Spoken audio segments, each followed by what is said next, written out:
Hello, John. How you doing? Hi, Glenn. This is indeed Glenn at the Glenn Show at bloggingheads.tv. Glenn Loury, professor at Brown University, and I am, again, talking with my conversation partner, John McWhorter of Columbia University. Welcome back, John, to the Glenn Show. Thank you, Glenn, on this beautiful sunny day. That indeed it is. Anyone on the east coast of the United States, or at least the northeast coast, here on Friday, February, what are we? 24th. 24th. We'll know what we're talking about. The sun is shining, at least here in Providence, Rhode Island. The temperature has got to be in the high 50s or early 60s. And it's just a delight after a snowstorm and all that. So anyway, enough about the weather. John, here we are.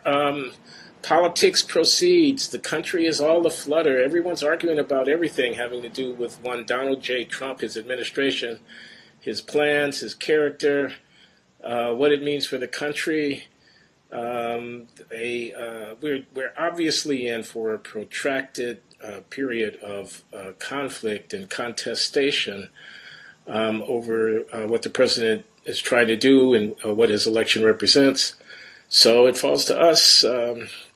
I was about to say the black guys at bloggingheads.tv, but you know what? I think our blackness doesn't have a whole lot to do with the things that we want to talk about. We are among the serious guys at bloggingheads.tv, and there's some gals too. Thinking about politics. And so a couple of things. We are black, and race is an issue, a key issue in American political culture. And the president now, after 5 weeks or so in office, travel ban that has been held up by a court, calling it in effect, anti-Muslim effort and discriminatory. Prominence of a person like Steve Bannon, who's chief counselor to the president and strategist, and as former editor of Breitbart magazine, website, some people think a racist, a white nationalist, lots of resistance, lots of vituperation and argument. So Trump a racist, racism in the age of Trump, that would be one thing that we could conceivably talk about. And I mean, another issue is, who is this guy, Donald J. Trump, who's been elected? People say, let us not normalize his election. They want us not to get used to the idea. This is not normal, says Charles Blow, amongst many others. Charles Blow at the New York Times. Let us not normalize this. People speculating about the mental instability of Donald J. Trump, looking for the invocation of the constitutional amendment, allowing the president to be replaced if he's, quote, incapacitated. Talk of impeachment and so on. So I don't know what you're thinking about all of this stuff, but that's what everybody's talking about. You know, I don't want to normalize the sorts of things that a Trump thinks or does either, but I must admit I'm out of step with a lot of the thinking class these days on one basic notion, which is this idea that Trump is dangerously unstable.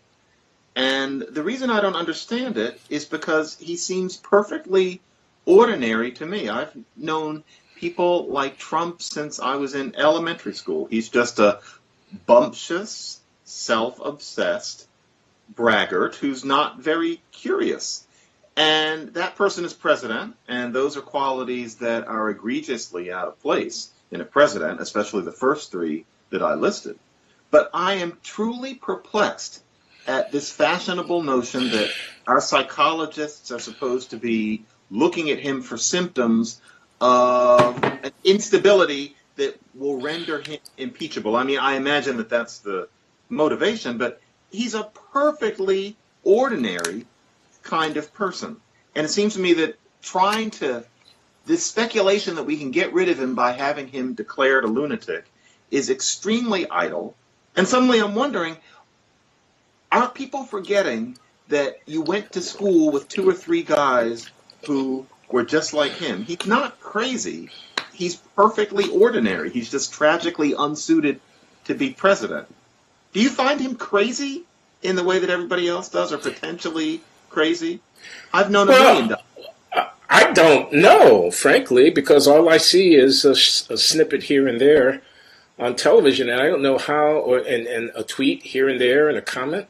I saw the press conference that was much criticized and much discussed, in which he, in effect, declared war on the press, and he came out and he waxed, more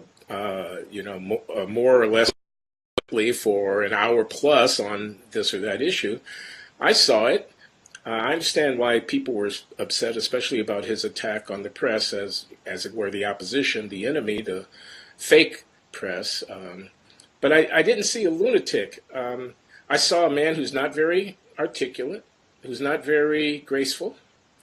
I did see a guy who wanted you to know, see, they thought I couldn't win, and I won. They've always underestimated me, but we're going to do great.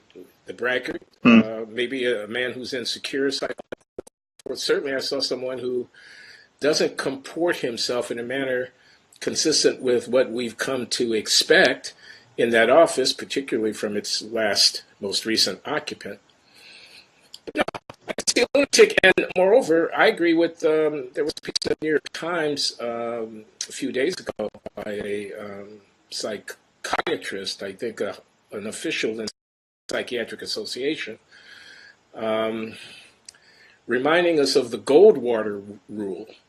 And the Goldwater rule is the fact that apparently the Psychiatric Association did indeed issue a statement in 1964 when Barry Goldwater was running for president, indicating their judgment that he was dangerously unstable, or words to that effect. And he sued them. He sued them. And he won. And he won. Okay? And the association had to restructure its bylaws, or whatever the relevant guidelines are, to indicate that it was ethically inappropriate for a psychiatrist to issue a diagnosis without A, having examined the patient, and without B, having the patient's approval to discuss publicly the results of said examination. So this kind of diagnosis of syndromes and mental illnesses and pathologies from an armchair, based upon the outtakes of some public presentations and all of the chatter that's going on in the background about the psychological state of anybody, Donald Trump in this case, but anybody, strikes me as highly, in my mind, it's a little bit more than rhetoric, propaganda on behalf of a partisan agenda, in this case to discredit and delegitimate Trump as president. He may be a very bad president. I don't think we know. Of course. But he may not do the job at all well. We will soon enough, and the evidence is beginning to mount, have ample objective evidence to point to that he's not a good president. But the idea that he's a nut, that he's characterized by some kind of pathology, I don't take it seriously when I hear it. I think I'm listening to yet another partisan grinding an axe.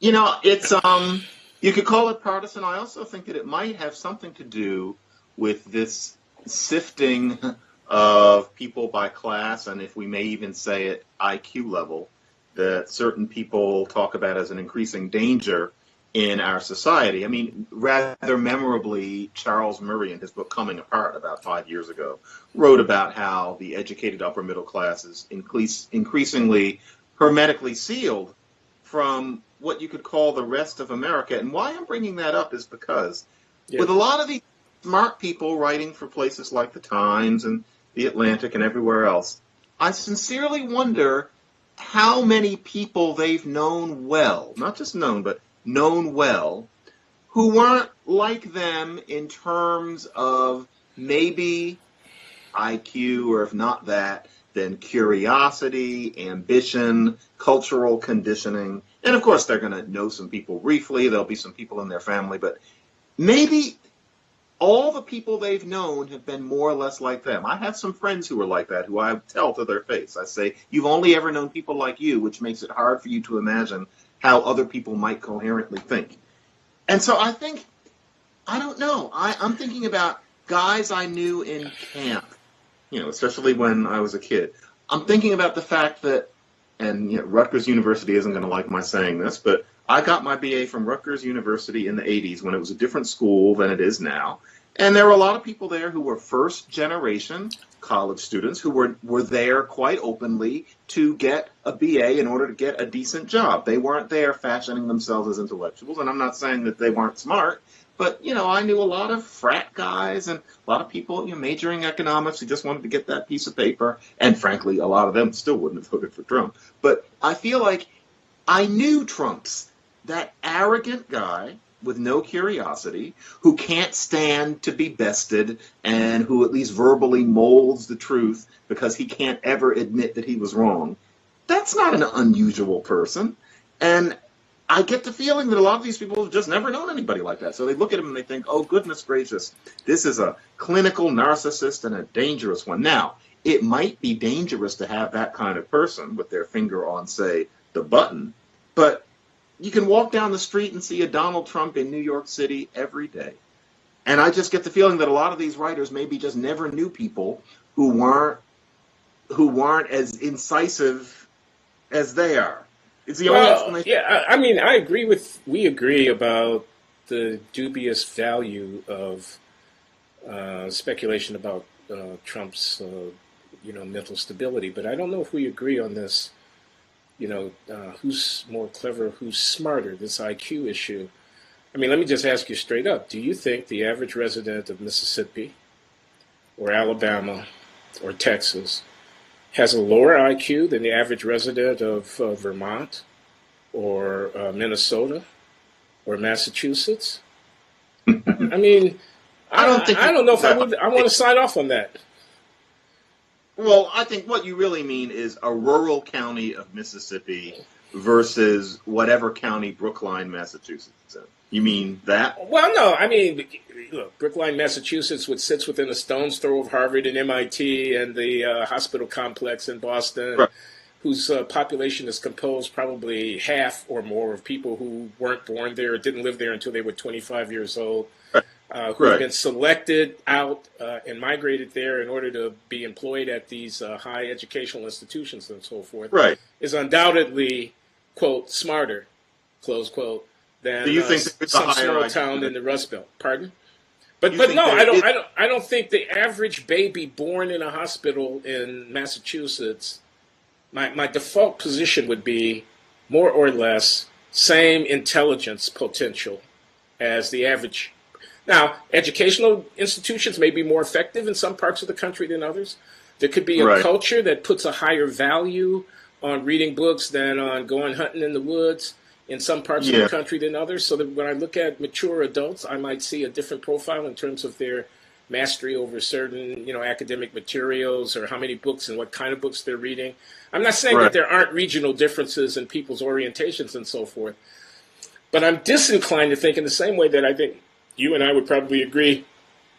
We see huge racial differences in all kinds of behavioral patterns, including educational achievement, occupational penetration, test scores, and whatnot. But we'd be loath to draw a general conclusion that blacks are less intelligent than whites. Likewise, I'm loath to draw the general conclusion that the Trump voter is less intelligent than the Hillary Clinton voter. I think people have different. Moreover, are there not different kinds of intelligence? Let me just make this point. I'll be brief. Yeah. Barack Obama definitely wowed us with his mastery of self-presentation, his eloquence, and his articulateness, and his detailed knowledge about the weeds, about policy issues, which he could discuss at length. George Walker Bush, his predecessor, wasn't that swift on a lot of the policy stuff and would have never waded into some of the waters that Obama plunged into in which he was talking about details. But was Obama really smarter than George W. Bush? I know a lot of people are going to say, yes, it's obvious. Aren't there not, emotional intelligence, capacity to guard the people around you and so forth and so on, other dimensions of a person's abilities that are also relevant? Is every businessman as smart, that is to say, as quick at problem solving as every mathematician or philosophy professor? Probably not. But are they averaging over all the different venues in life in which people have to act and make decisions as effective people? I would say successful business people have every reason to think of themselves as being every bit as effective and productive as people who write books or solve equations for a living. Oh, well, I think a lot of this is what labels you put on concepts. There's something that I think everybody would be happy to call intelligence that applies to the mathematician, to the excellent businessman, and to the car mechanic. All of that is something that you might call intelligence. To be honest, the idea that there is emotional intelligence, I call that empathy, and it strikes me as a very different set of tools. Physical intelligence, the idea that you can be an incredible athlete, again, that strikes me as different. Also, musical intelligence. I think Howard Gardner's idea is designed to stoke our sense of egalitarian.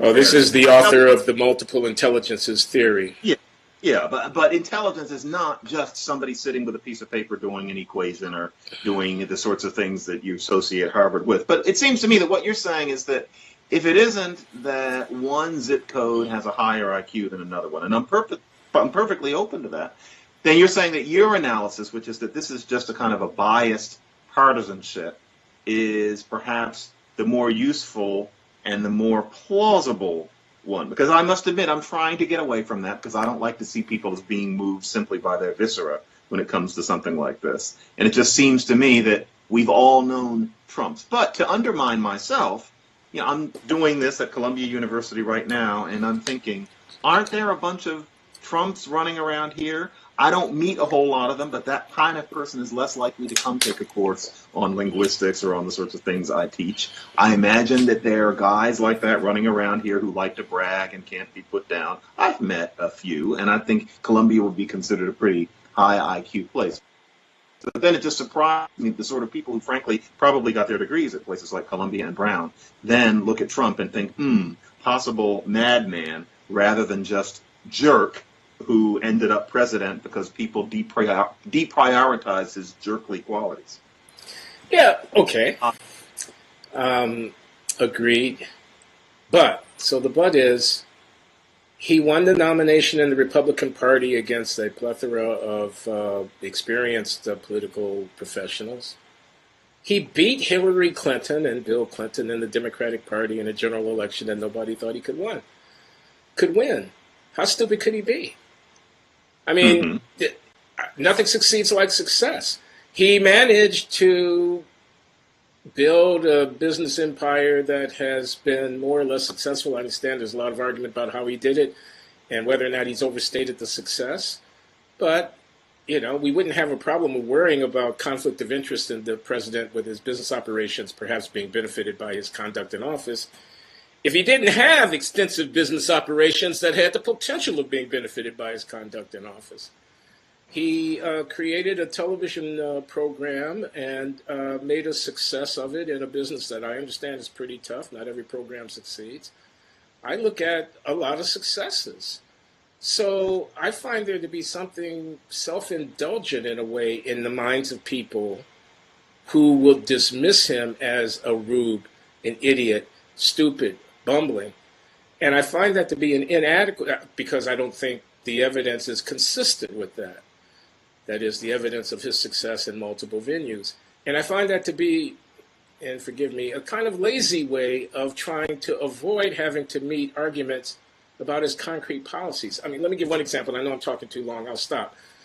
The press conference that he gave. So in that press conference, he attacked the press. People were upset about that. Rightly. They were rightly upset about the way in which he attacked the press.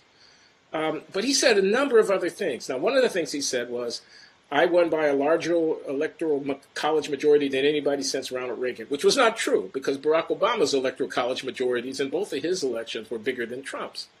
He meant to say, I think, than any Republican who has succeeded since Ronald Reagan, but that's not exactly what he said. In any case, much of the post-press conference commentary focused in on the fact that he had misstated the facts in regard to this particular matter.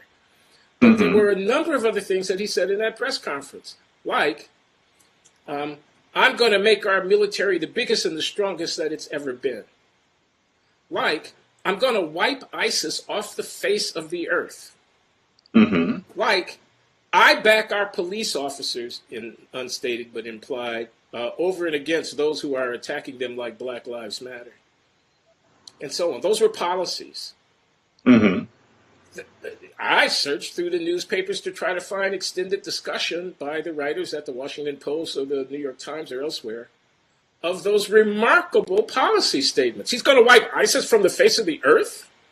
How's he going to do that? What does that mean exactly? He's going to make our military that big. What's that going to cost? And what does it imply about our posture vis-a-vis other powers in the world? And how is it consistent with his idea that we're not going to be the world's policeman and go around providing free security and safety for nations who are not paying their way? He sides with the cops over and against the protest about the cops' misbehavior. That's at least worth a commentary. Now, he says the violence is going to stop in places like Chicago. It has been discussed somewhat, but much more attention has been given to fact-checking Donald, unstable, danger to the office of President Trump, when I think the attention should go on, really? How much more are we going to spend on building up the military? Is that necessary? Can you explain exactly how that works? Really? We're going to wipe ISIS from the face of the earth? What does that mean in places where ISIS is dug in? And I don't mean dug in lightly. I mean they dug in like they're going to die right where they're standing. How are we going to get them out of there? And so on. Yeah. Take him seriously. Don't write. We're past. I'll stop. We're past the election campaign. The idea of characterological attack. This guy is unfit for the office. Well, he's in the office now. Okay?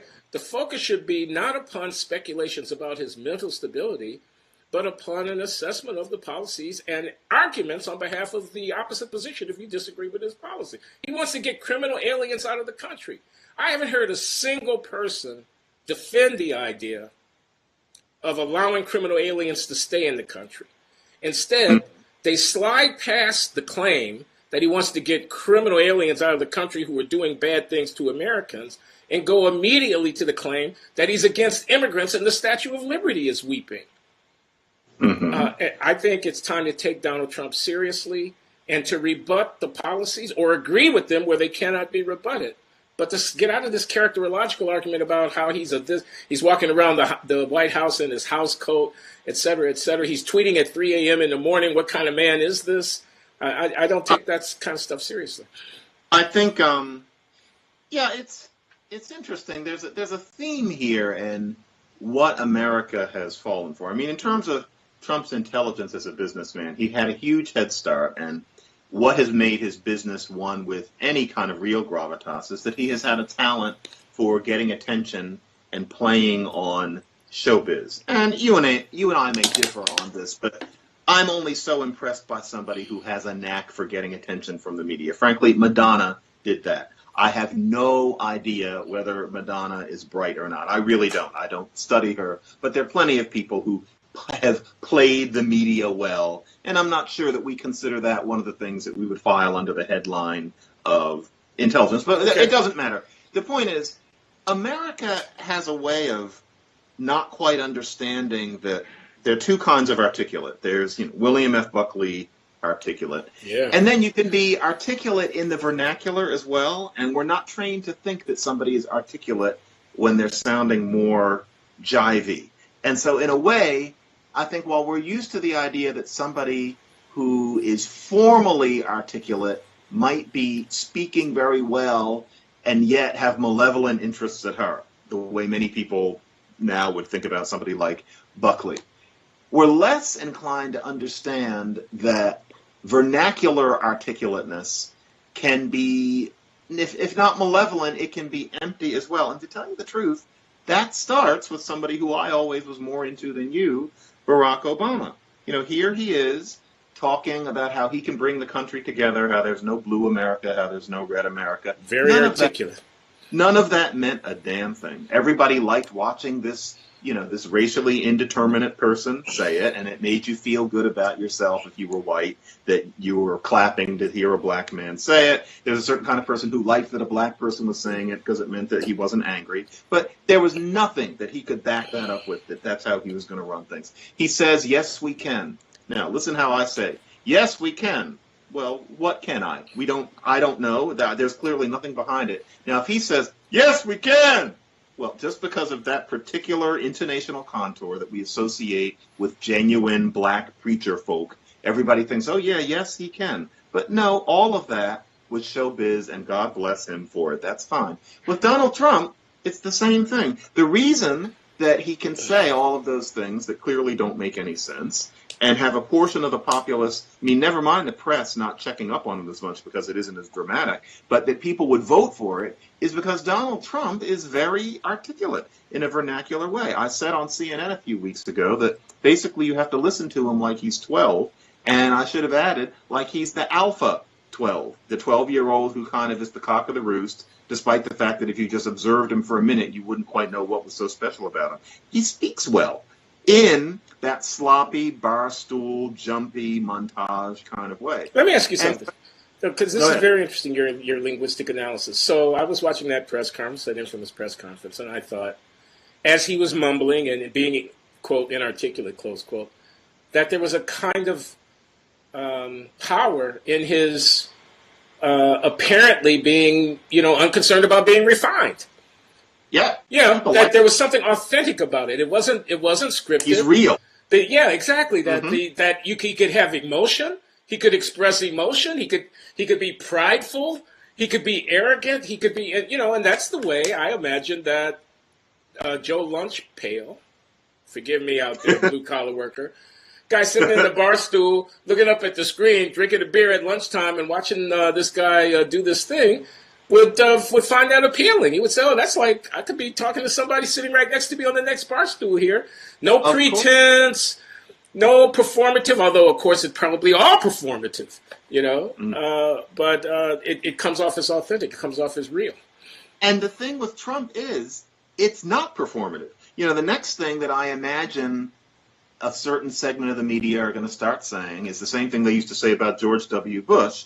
They used to say that he was playing stupid because he thought that people would find it real. And at least then there was evidence in that apparently when he was running for governor of Texas, he actually was more articulate, at least on the stump, than he was later. And I'm agnostic about that. But when it comes to Trump, we have no reason to think that he's ever talked any other way. So it's not that he had media consultants tell him to talk down. It's not that he got a knack for it because he noticed that it worked. Yeah. He's just being himself.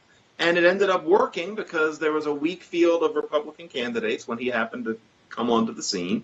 And now here that man is president because Joe Barstool, if there is such a person, I think not only thinks that this guy sounds like me, but he's right.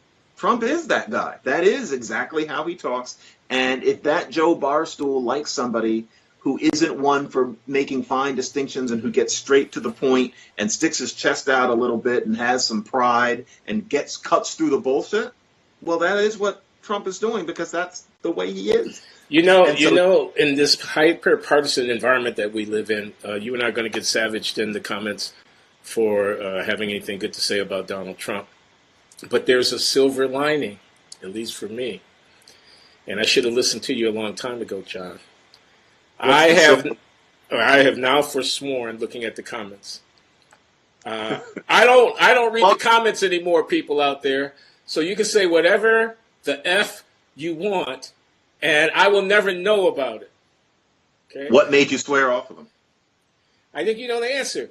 We had a session, I expressed my opinions, and some people decided to take to the comment section and savage me personally, in personal terms, because I had an opinion. Not to present rebuttals of my arguments, blah, blah, etc., ad nauseum. Okay, so I'll stop the rant. But it taught me a lesson, which you had been trying to teach me for years. All I do is invite abuse by deigning to open myself to direct personal communication with the kinds of people who won't appreciate the great gift that I've given by freely dispensing my wisdom on the air, but instead, because they can't stomach the fact that I don't agree with the way they see the world, and they don't have the wherewithal to actually refute what I've said, resort to ad hominem argument. I am not going to give them the opportunity to attack me again, so they can vituperate all they want. I'll never know about it. Can you imagine being the kind of person who sits down at their keyboard and they see you or they read you saying something that they don't agree with, and they sit down at their keyboard and they put their fingers on it and they write something really nasty, and then they see it on the screen and then they hit the button and they send it to you personally? Something really mean that they probably wouldn't say to your face. Some of them would, but in my experience, most of them wouldn't. actually sending you that little packet of poison. Now, talk about what's normal and defining deviance downward. We're accustomed to calling that kind of person a troll. And we imagine a troll and we imagine that it's some sort of sociopathic individual. But let's face it, there are perfectly normal people who clearly get a big kick. I shouldn't even say kick, because they're not getting a kick. They just do it. That is within their span of behavior to write really mean couple of sentences to you, knowing that you're going to read it. And they're doing that to you just because you said something they don't agree with. And let's say even if it is about race issues where there are reasons for it to feel kind of personal still. As far as I'm concerned, if you can imagine that person sitting in their study or, sitting in a Starbucks, you can imagine, smell their cologne or their perfume, think about what sneakers they're wearing. That person probably is doing it with a kid on their arm. Why in the world would you ever respond? I learned that about 15 years ago. Why would you continue the interaction? And I reiterate, it's not a troll.